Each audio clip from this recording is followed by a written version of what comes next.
നമ്മൾക്ക് ഉപദ്രവങ്ങൾ എപ്പോഴുമുണ്ട്, അത് ഒരിക്കലും മാറാൻ പോകുന്നില്ല. ഉപദ്രവങ്ങൾ നമ്മുടെ നേരെ അല്ലെങ്കിൽ നമ്മൾക്ക് പ്രതിസന്ധികൾ നമ്മുടെ നേരെ വന്നുകൊണ്ടിരിക്കും. പക്ഷേ ഇരുൾ അടഞ്ഞ വഴികളിൽ തിരുനാളമാകുവാൻ ഇന്നത്തെ ചിന്ത. ദൈവത്തിനത് വിശദമായ നമ്മൾ വാഴ്ത്തപ്പെടുമാറാകട്ടെ. എക്സൽ മീഡിയയുടെ സോഷ്യൽ മീഡിയ പ്ലാറ്റ്ഫോമിലൂടെ എന്നെ ശ്രമിക്കുന്ന എല്ലാ മാന്യ ശ്രോതാക്കൾക്കും വേഗപ്പെടുന്നവനായ യേശു ക്രിസ്തുവിന്റെ നാമത്തിലുള്ള സ്നേഹവാന്തരത്തെ ഞങ്ങൾ അറിയിക്കുകയാണ്. ഇന്നത്തെ ചിന്ത എന്ന ഈ പരിപാടിയിൽ ഇവിടെ തിരഞ്ഞെടുത്തിരിക്കുന്ന വേദഭാഗം എന്ന് പറയുന്നത് വെളിപ്പാട് പുസ്തകം അതിൻ്റെ 12-ാമത്തെ അധ്യായത്തിൽ നിന്നാണ്.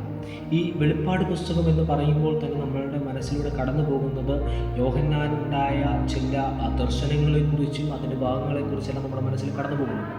ഈ 12-ാമത്തെ അധ്യായത്തിലും അതുപോലെ തന്നെ യോഹന്നാനുണ്ടായ ചില ദർശനങ്ങളെക്കുറിച്ച് ഇവിടെ കാണുന്നുണ്ട്. ഇവിടെ തുടക്കത്തിൽ പറയുന്നുണ്ട്, സ്വർഗത്തിൽ വലിയൊരു അടയാളം കാണാറായി എന്ന് പറഞ്ഞിട്ടാണ് യോഹന്നാൻ അപ്പോസ്തലൻ തുടങ്ങുന്നത്.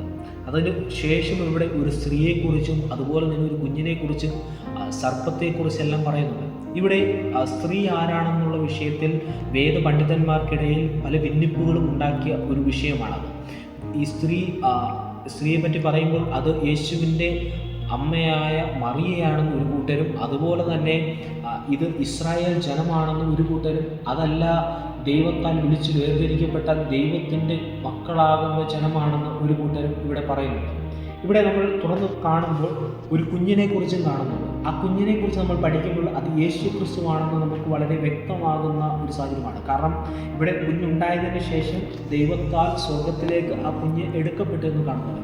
ഈ കുഞ്ഞിനെ കൊല്ലുവാൻ നോക്കിയ സർപ്പം അല്ലെങ്കിൽ പിശാച് കുഞ്ഞെടുക്കപ്പെട്ടതിനാൽ തന്നെ ഈ സ്ത്രീയെ കൊല്ലുവാൻ വേണ്ടി ഭാവിക്കുകയും സ്ത്രീയോടുള്ള കോപം മൂലം സ്ത്രീയെ കൊല്ലുവാൻ വേണ്ടി ഭാവിക്കുന്ന ഭാഗങ്ങൾ നമ്മളിവിടെ കാണുന്നുണ്ട്. ഇതിൽ നമ്മൾ മനസ്സിലാക്കേണ്ടത് ദൈവത്തിൻ്റെ ജനത്തെ അല്ലെങ്കിൽ ദൈവമക്കളെ ഉപദ്രവിക്കുവാൻ വേണ്ടി പിശാച് നിരന്തരം ശ്രമിച്ചുകൊണ്ടിരിക്കുന്ന ഒരു സാഹചര്യം നമുക്കിവിടെ മനസ്സിലാക്കുന്നുണ്ട്.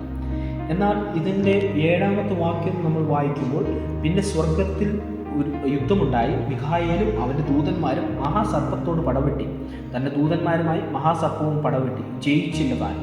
സ്വർഗത്തിൽ അവരുടെ സ്ഥലം പിന്നെ കണ്ടതുമില്ല എന്ന് 7-8 വാക്യങ്ങൾ നമ്മൾ കാണുന്നുണ്ട്. ഇവിടെ നമ്മൾ മനസ്സിലാക്കുന്നത് പിശാചും തൻ്റെ ദൂതന്മാരും ദൈവത്തിൻ്റെ ദൂതന്മാരായ മിഖായേലിൻ്റെ നേതൃത്വത്തിലുള്ള ദൂതന്മാരുമായി പടവെട്ടുകയും അല്ലെങ്കിൽ യുദ്ധം ചെയ്യുകയും അവിടെ പിശാചിൻ്റെ കൂട്ടർ തോൽവി ഏറ്റുവാങ്ങി സ്വർഗത്തിൽ നിന്ന് തള്ളപ്പെട്ട് പോകുന്ന ഒരു സാഹചര്യമുണ്ട്. നമ്മൾ അതിൽ നിന്ന് മനസ്സിലാക്കേണ്ടത് പിശാചിൻ്റെ ആ ഒരു സൈന്യത്തിനേക്കാൾ എത്രയോ മടങ്ങ് ശക്തിയുള്ളതാണ് ദൈവത്തിൻ്റെ വചനം എന്ന് പറയുന്നത്, അല്ലെങ്കിൽ ദൈവത്തിൻ്റെ ശക്തി എന്ന് പറയുന്നത്. പലപ്പോഴും നമ്മൾ ചിന്തിക്കുന്ന കാര്യം എങ്ങനെയാണ്, എനിക്ക് ശക്തിയില്ല, എന്നെ കൊണ്ട് ഒന്നിനും കഴിയത്തില്ല, പിശാചിൻ്റെ നേർക്ക് വന്നു കഴിഞ്ഞാൽ എനിക്കൊരിക്കലും ജയിക്കുവാൻ കഴിയത്തില്ല എന്നെല്ലാം നമ്മൾ പലപ്പോഴും നമ്മുടെ മനസ്സിനെ പറഞ്ഞ് വിശ്വസിപ്പിക്കുന്ന ചില ഭാഗങ്ങളുണ്ട്. പക്ഷെ നമ്മളൊന്ന് മനസ്സിലാക്കണം, ദൈവത്തിൻ്റെ ശക്തി സകല ശക്തിയേക്കാളും ഉപരിയാണ്. ദൈവത്തിൻ്റെ ശക്തി പിശാചിൻ്റെ എന്തെല്ലാം പ്രവൃത്തിയുണ്ടോ അതിനേക്കാളെല്ലാം ഉപരിയാണ്. ഇപ്പോൾ നമ്മൾ ഈ വെളിപ്പാട് പുസ്തകത്തിലേക്ക് മടങ്ങി വരുമ്പോൾ ഇതിൻ്റെ 13-ാമത്തെ വാക്യത്തിൽ 12-ാം അധ്യായം 13-ാമത്തെ വാക്യത്തിൽ ഇവിടെ ഇങ്ങനെ കാണുന്നുണ്ട്, തന്നെ ഭൂമിയിലേക്ക് തള്ളിക്കളഞ്ഞു എന്ന് മഹാസർപ്പം കണ്ടിട്ട് ആൺകുട്ടിയെ പ്രസവിച്ച സ്ത്രീയെ ഉപദ്രവിച്ചു തുടങ്ങി.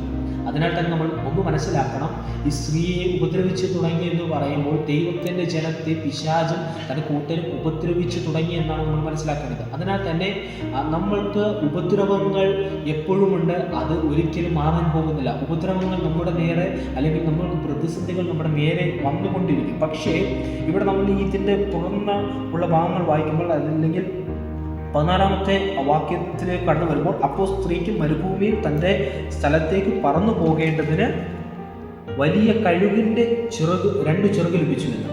ഇവിടെ നമ്മൾ മനസ്സിലാക്കുന്നത്, സ്ത്രീയെ സംരക്ഷിക്കേണ്ടതിന് വേണ്ടി ദൈവം അത്ഭുതങ്ങളെ പ്രവർത്തിക്കുന്ന ഭാഗങ്ങൾ നമ്മളിവിടെ കാണുന്നുണ്ട്. അല്ലെങ്കിൽ സ്ത്രീയെ സംരക്ഷിക്കേണ്ടതിന് വേണ്ടി ദൈവം നേരിട്ട് സ്ത്രീക്ക് സഹായം നൽകുന്ന സാഹചര്യം നമ്മളിവിടെ കാണുന്നുണ്ട്. അതിനാൽ തന്നെ നമ്മളൊന്ന് മനസ്സിലാക്കണം, ഉപദ്രവങ്ങൾ നമുക്ക് ചുറ്റും സംഭവിച്ചുകൊണ്ടിരിക്കുന്ന വിഷയമാണ്.